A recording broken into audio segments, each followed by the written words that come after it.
You are now tuned in to another episode of the Silly Girls Podcast. I'm your girl, Chancellor. And I'm your girl, Kiki. And on this podcast, we dance in the rain. Hey. Thank you so much for tuning in. If you're tuning in for the first time, we would like to say welcome. We, to all of our listeners, we always call them the Silly Squad. Because these are, you know what I'm saying, a group of people that rock with us, that support us, that follow us, that, you know, share our stuff, like our stuff, you know, support us in any type of way. So we want to say welcome. If you are new, we welcome you to join the Silly Squad, baby. You know what I'm saying? It's always, you know what I'm saying, a place up here in the Silly Squad. You know what I'm saying? So we want to say welcome and thank you so much for even tuning in, taking that time of your busy day. Because you ain't got to do it, but you taking that time of your busy day to come and, you know what I'm saying, and tune in with us. So we want to say thank you and we appreciate each and every person that actually, you know what I'm saying, does listen and support. So you can go ahead and go ahead and for the YouTube watchers, subscribe, like, and hit the bell to be notified when we post and drop new episodes. Also leave us a comment. You know, we're new up on this YouTube thing, so we're just trying to build our following. You can also just go over to any podcast platform and search Silly Girls Podcast, and, you know, of course, subscribe and leave a comment and give us 5 stars, you know. But anywho's Chancellor, we shining bright in this yellow. Shining bright like a diamond. Hey, shine bright like a diamond. Yeah. Okay, is that Rihanna? Yeah, Rihanna. So you coming back to music? You just ain't doing makeup and lingerie? Yeah, we do it all, honey. You know what I'm saying? So, Chancellor, what does your shirt say? So my shirt is Make America Great Again. Bitch. Huh? Why would you say that? That's what it says. That shirt does not say that. What does it say? Make melanin flourish again. Oh. You see? She be starting shit. What mine say? What mine?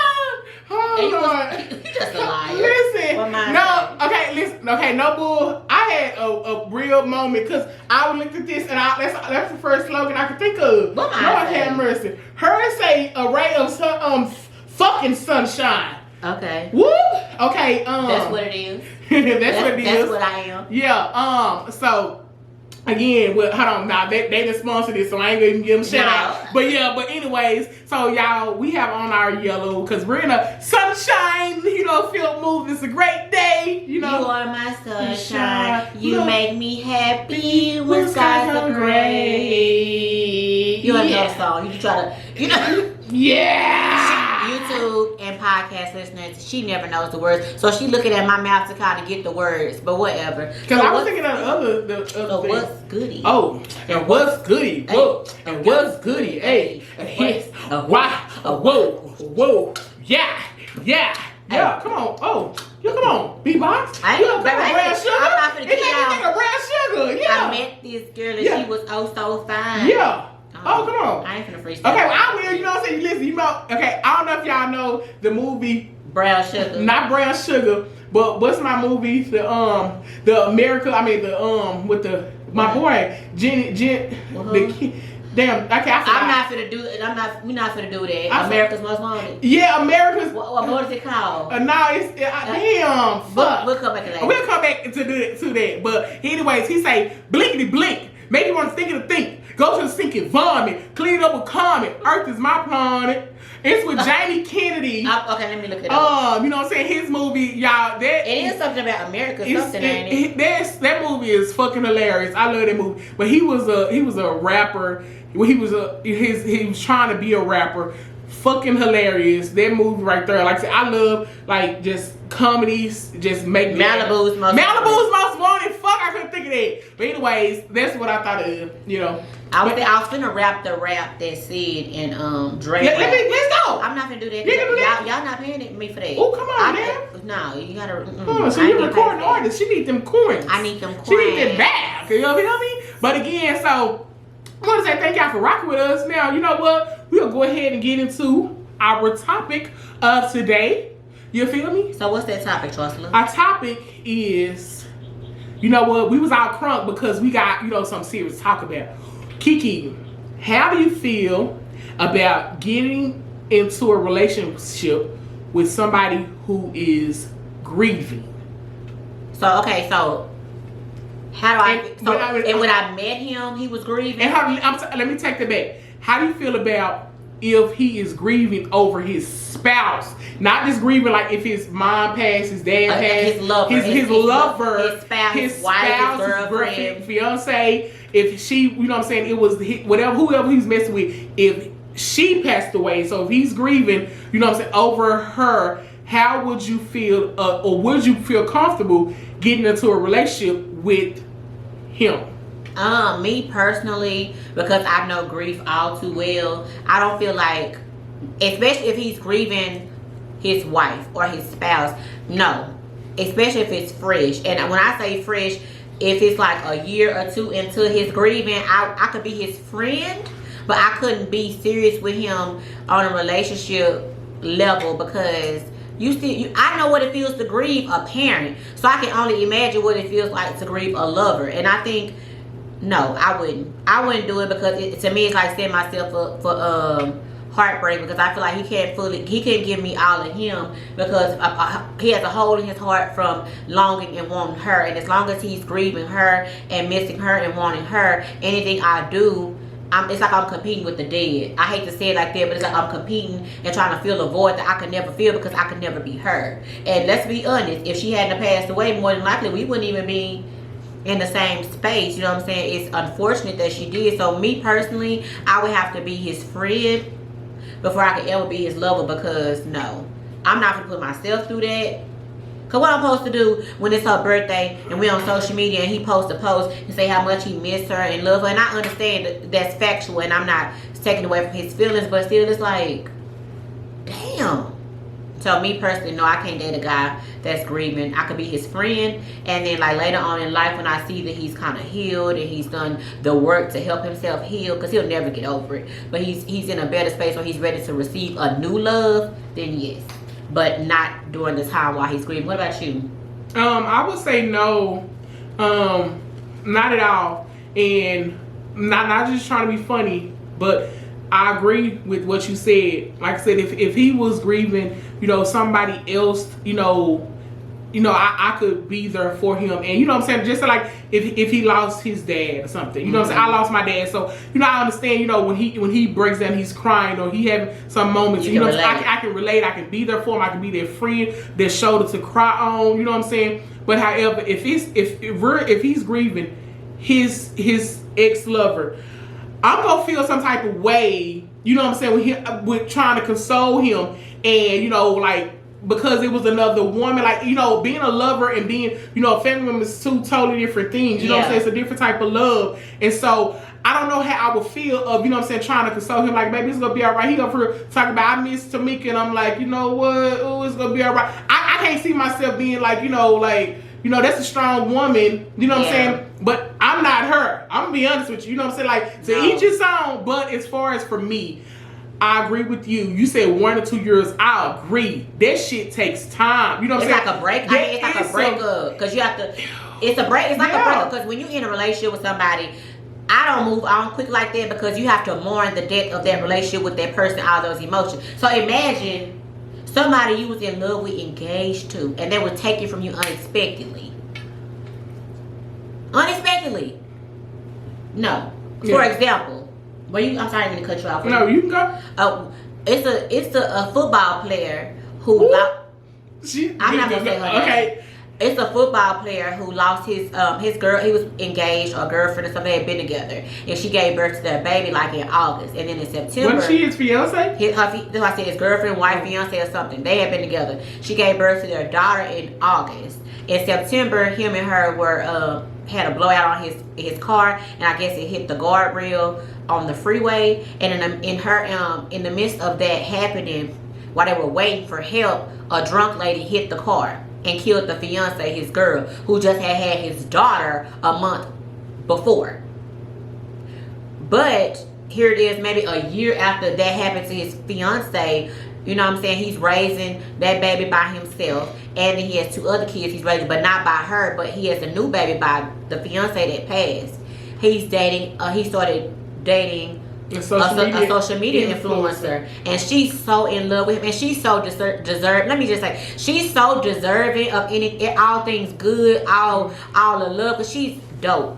I like her a lot. Her. But I'm just concerned because when I look at her face and how she's looking at him and she kissed on him, she's smitten and headed over heels in love with him. And like when he peck her, it's like, oh, I like her, but it ain't like the same. It ain't mirroring.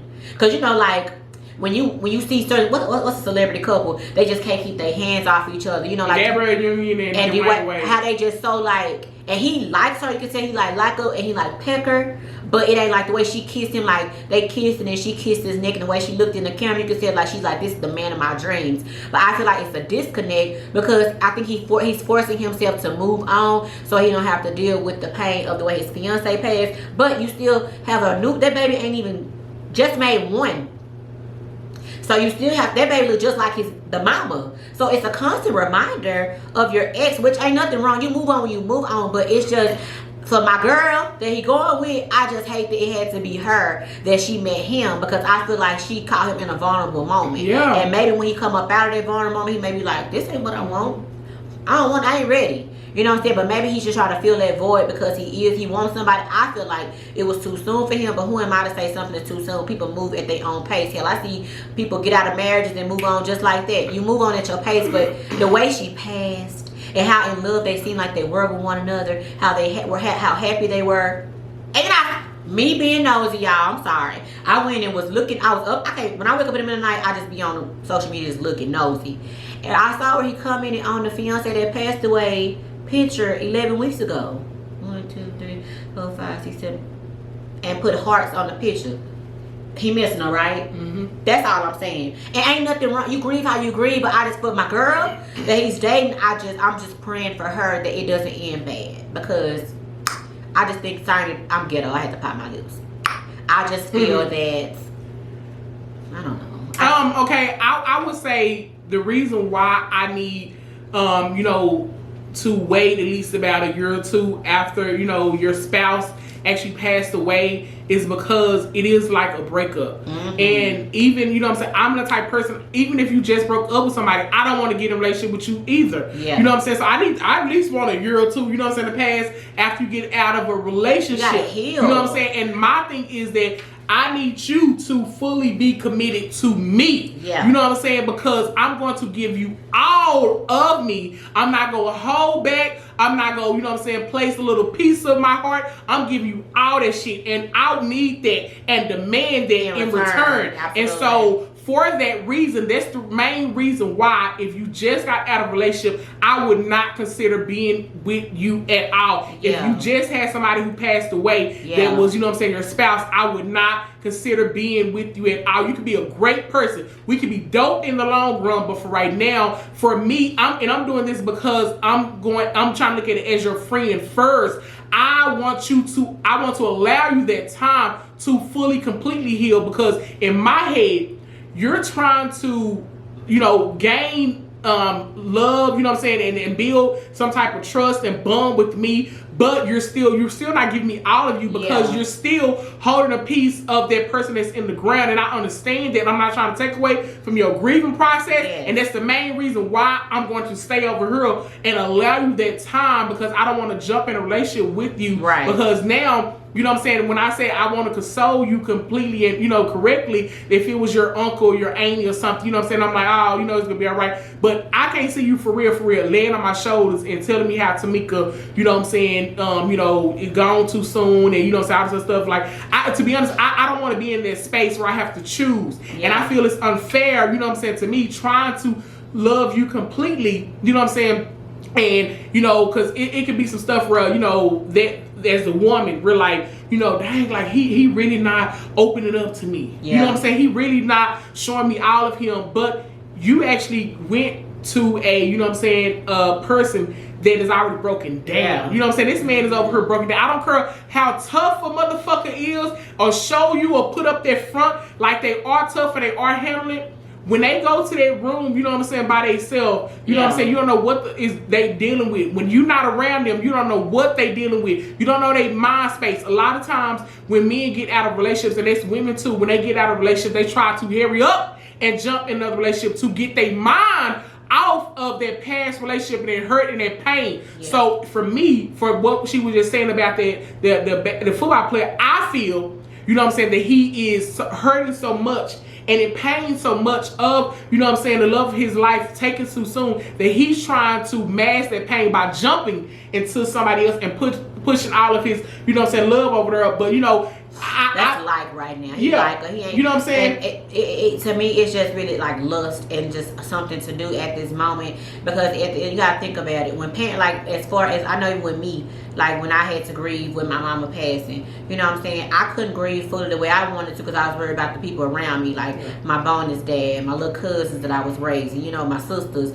and my nieces, you know, everybody that loved my mama. I was worried about them and how they were handling it. So imagine him, like he can't fully grieve because he can't stop. He got to continuously be on go because he got a newborn baby that he has to carry. The baby wasn't even like a month old, hadn't made a month yet. It was like a few weeks old when the mom passed or whatever. So just think, he on autopilot.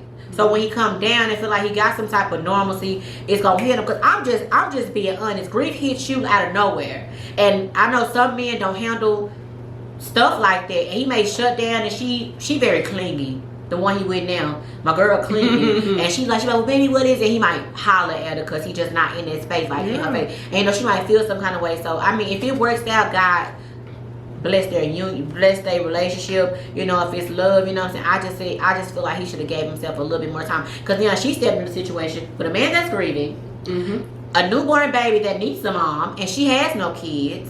And then unless she's okay with being in that role and stepping in as the bonus mom for that baby and raising the baby, you know what I'm saying. But then what if you get attached to the baby and he decides he don't want you no more?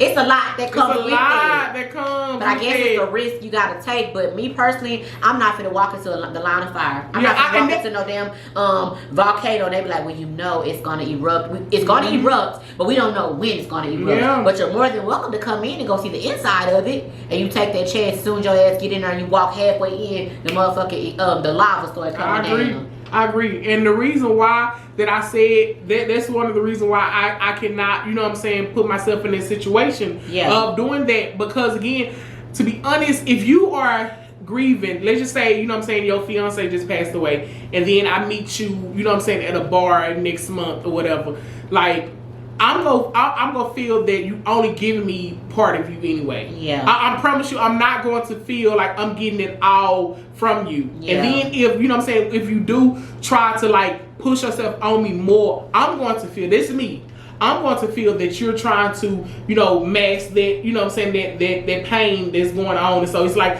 now you're trying to, you know, make me love you hard or something, or you're trying to make you trying to gain that love that your ex had or something. Like, no. And you can never feel the shoes of of someone losing, a man losing his girlfriend, a guy, a girl losing her boyfriend, because they're always searching for the qualities that they liked in that person in somebody new, and they're never gonna find it. And then it's kind of like they're just like, oh, I have to settle for you. Like Lauren London, when Nipsey passed away, I don't see Lauren getting into no more relationships. If she do, I'll be good for her, because we all deserve love. But she's definitely healing and grieving. Correct. You see what I'm saying? Granted, we don't know what she do behind the scenes. Yeah. But she ain't out posting, I'm glad she posting that she dating. And when they do make rumors that she is dating, she backdoor and be like, I'm grieving. Let me grieve. Like, don't do that. Like, why y'all putting me out there with somebody? I'm grieving. And so when I feel like when she go through her process, if she decides to date, I really don't think she will.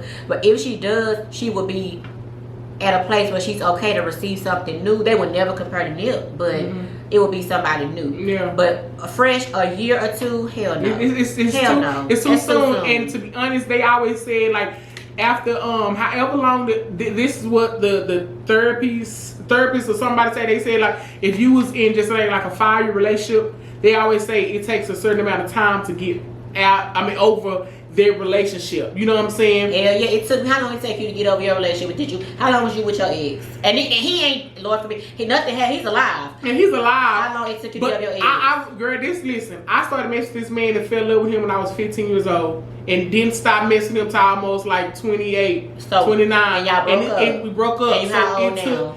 I'm 36 now, and it took me years. Okay. You know what I'm saying? So think about that, you know. Go ahead. Go. I'm sorry. Go, because I forgot what I was in a 6-year relationship. And I got that relationship in 2011. What year were you in?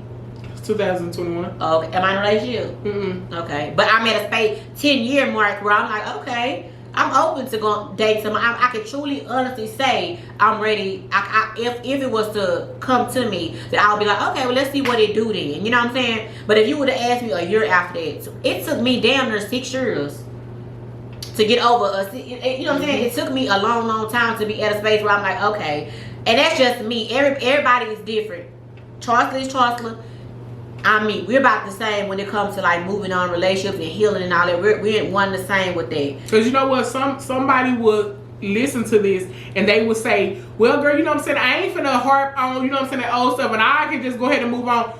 They can say that. But real talk, they are not fully fucking healed. I don't give a fuck what nobody says. You know what I'm saying? I'm saying this real talk. Like, because a lot of people, they'll try to, you know, just say shit to be like, girl, I can hear it, move on, or I ain't gotta worry about that. I'm not saying it's gonna take 6 years. I'm not gonna say it's gonna take 2 years. You know what I'm saying? What I'm telling you is that if you, I don't care, man, woman, whoever, if you truly fucking love somebody, it take you a minute. Wholehearted. It take you a while. I can see it, if I just like you, I can move on fast as fuck because I like you. It ain't shit there. I just like you. But if I truly fucking love you, and I mean in fucking love with you, it ain't no fucking way that your ass can move on that fucking fast. And if you do, you know what I'm saying, move on, it's something that it's still some hurt and pain in that shit. It's still something that, you know what I'm saying, you have not uncovered and healed from. You still have a lot of fucking scars or wounds. I'm not saying, you know what I'm saying, you just move on fast. It's you because I can move on, you know, but hold on, let me say. A lot of people move on. They can move on fast, but it's something that you have not healed completely. Let me say that. You know what I'm saying? You have a lot of situations, time where people are in relationships and like you can live together, but you done disconnected and y'all, it's been over for I don't know how long. Y'all just ain't, y'all in the same apartment or house and y'all waiting for the fucking lease to be up and y'all going y'all separate ways. Y'all made that decision. People that done like that, I understand because y'all like emotionally disconnected. But before you emotionally disconnect from him, it took you a long time to get to that point to where you like, you know what, this is it. Because we're women, it happens like that. And I'm like, it may not take you 6 years like it took me. It may not take you 2 years. I mean, some people say the only way to get over an old one is to get you a new one. That works for some people, but with Nikita and who? And Chancellor, it does not work. I don't believe in opening up doors when I ain't closed. I'm gonna completely close that one because before you know what I'm saying, I feel it's only right. I want to give you all of me. And I don't want to hold any baggage, you know what I'm saying, over your head, or you know what I'm saying, to still be miserable, or still just, you know what I'm saying, with thoughts of like, oh man, he could, or what I don't want none of that. When I come to you, I'm coming to a clean, you know what I'm saying, slate. And I want that the same way for you, because I don't want, you know what I'm saying, us to be, you know, 1 foot in the house, 1 foot out the house, you know. So we need to be completely close that fucking door. And let's go ahead, you know what I'm saying, to start off something fresh. And for our podcast listeners, give us one moment. YouTube, thank you for tuning in to the Silly Girls podcast. If you want to hear the rest of our story about our relationships and healing and the grieving process of dating somebody who's grieving, then head over to all podcast platforms and just go and subscribe and listen and run that thing back.